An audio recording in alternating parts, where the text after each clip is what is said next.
আসসালামু আলাইকুম ভিউয়ার্স, আজকে একটা নতুন রেসিপি নিয়ে আসছি। কচুরমুখী কিভাবে ভুনা করে পেঁয়াজটা দেখিয়ে দেব। দেখুন আমি কিভাবে কেটে নিয়েছি। এরকম করে কেটে নেবেন। এটি সব মুখগুলা, গুঁড়াটা নেওয়া যাবে না, গুঁড়াটা আলাদা রান্নার জন্য।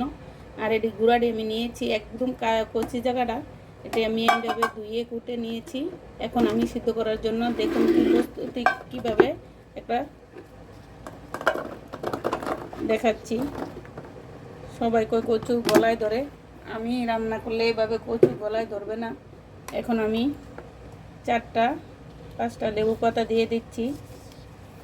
এভাবে দিয়ে সামান্য একটু বৃষ্টির পানি দিয়ে দিচ্ছি। বৃষ্টির পানি দিয়ে আমি সিদ্ধ করে নেব। এখন নিয়ে নিচ্ছি, চুলায় বসিয়ে দেব। দেখুন আমি চুলায় বসিয়ে দিয়েছি। এখন একটা ঢাকনা দিয়ে ঢেকে দেব। ঢাকনা দিয়ে ঢেকে দিচ্ছি। কিছুক্ষণ পর আলগি দিয়ে দেখব সিদ্ধ হয়েছে কিনা। দেখুন আমার এগুলো সিদ্ধ হয়ে গেছে। এখন নামিয়ে নেব।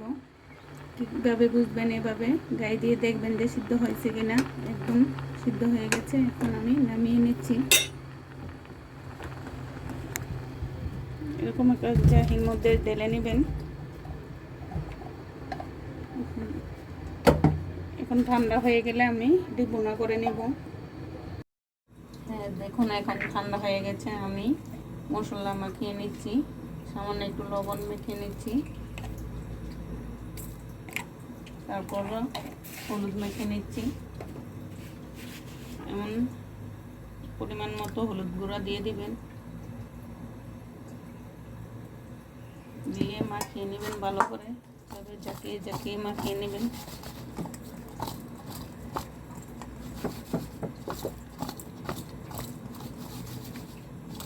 এখন আমি তেলে ভেজে নেব। এখন চুলায় চলে যাচ্ছি।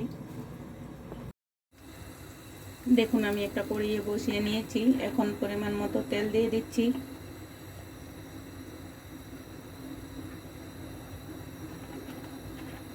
এখন তেলটা গরম হয়ে আসলে আমি কচুর শাকগুলো দিয়ে দিব।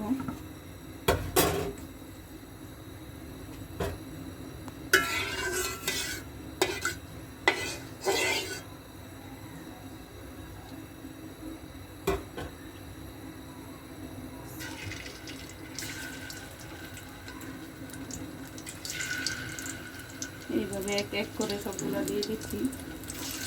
সবগুলো একসাথে দিব না, কিছু দিব, কিছু পরে দিব।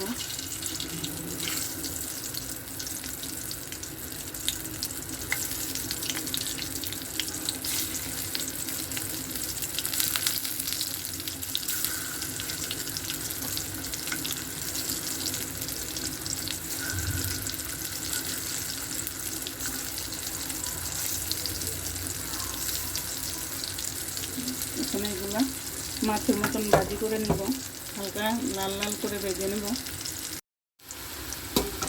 দেখুন আমি এরকম করে ভেজে নিচ্ছি। আর এখন উঠিয়ে নেব, এরকম একটা চাটনি দিয়ে উঠিয়ে নেব।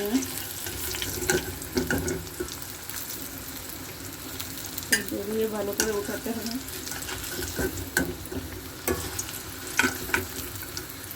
এরকম করে সবগুলো আমি এক এক করে ভেজে নেব।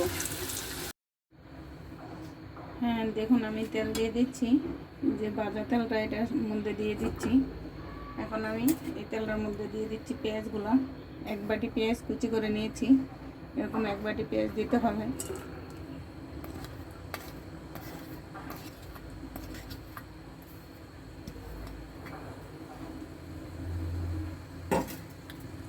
এটা এখন বাদামি কালার হওয়া পর্যন্ত একটু অপেক্ষা করব।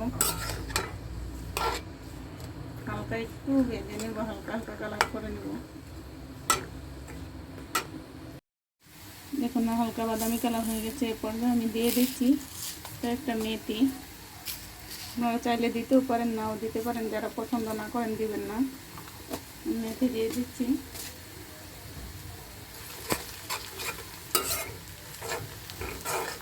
তারপর দিয়ে দিচ্ছি আদা রসুন হাফ চা চামচ করে, আদা হাফ চা চামচ, রসুন হাফ চা চামচ করে নিয়েছি, দিয়ে দিচ্ছি এর সাথে করে নিয়েছি।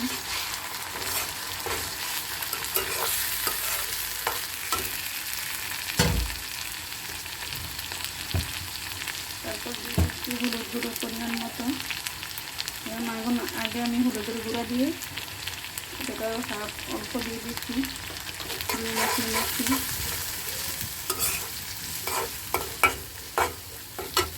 আর একটু দিয়ে দিচ্ছি।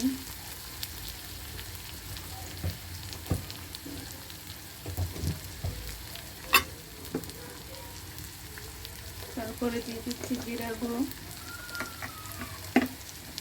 4 চামচের 1 চামচ দিয়ে দিচ্ছি জিরার গুঁড়ো।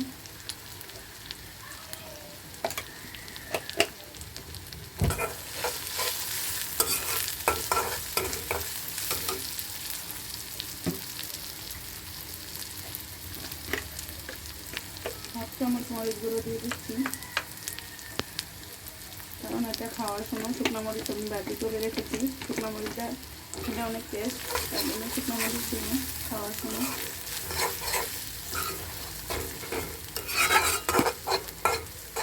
আপনাদের মতন জাল কমিয়ে বাড়িয়ে দিতে পারেন। এখন আমি দিয়ে দিচ্ছি যে কচুগুলা প্যাক করে রেখেছি, এগুলো দিয়ে দিচ্ছি।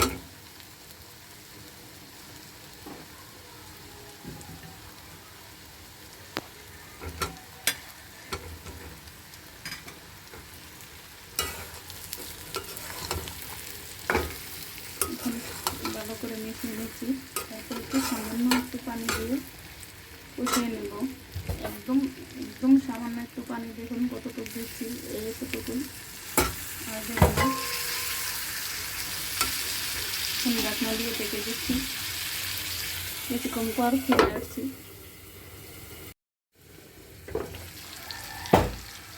তারপর দিয়ে দিচ্ছি স্বাদ মতো লবণ, লবণটা দেখে মনে হয়। এখন আমি নাড়াচাড়া করে মিশিয়ে নিব।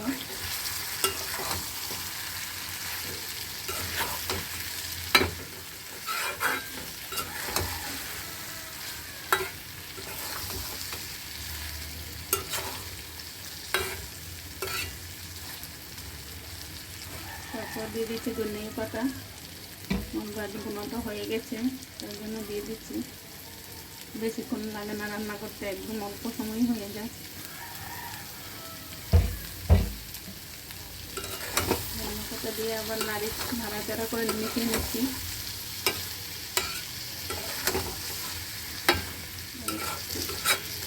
ধনিয়া পাতাটি হালকা আর একটু সিদ্ধ হয়ে গেলে আমি নামিয়ে নেব।